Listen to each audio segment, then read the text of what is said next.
তৃণমূলের প্রতিনিধি দল যারা দেশের বাইরে গিয়ে পাকিস্তানের যে লাগাতার সন্ত্রাসকে উস্কানিতার কথা তুলে ধরবেন, সেই প্রতিনিধি দলে তৃণমূলের নাকি কোনো প্রতিনিধি পাঠাতে আপত্তি ছিল না।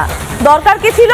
দরকার ছিল নাকি সংসদীয় দলকে না জানিয়ে একেবারে দলকে জানানোর, অর্থাৎ সংসদীয় দলের প্রতিনিধি পাঠাতে গেলে দলকে খবর করতে হবে, এমনটাই দাবি মমতা বন্দ্যোপাধ্যায়।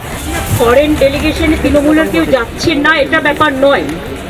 ব্যাপারটা যেটা হয়েছে, let us very clear that nowadays the system is they don't inform the mother party.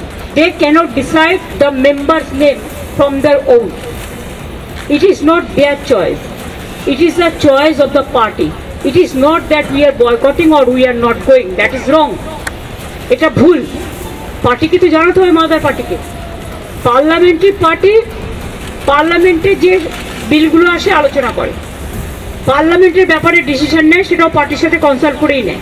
R parliamentary পার্টিরও দুটো হাউসের লোকসভা রাজ্যসভার চেয়ারম্যান আমি, অথচ আমাদের কখনো জানানো হয় না। আমাদের জানালে আমরা নিশ্চয়ই নাম দেবো, কেন দেবো না? সুতরাং এটা নিয়ে বিতর্কের কোনো ব্যাপার নেই। We are fully with the government.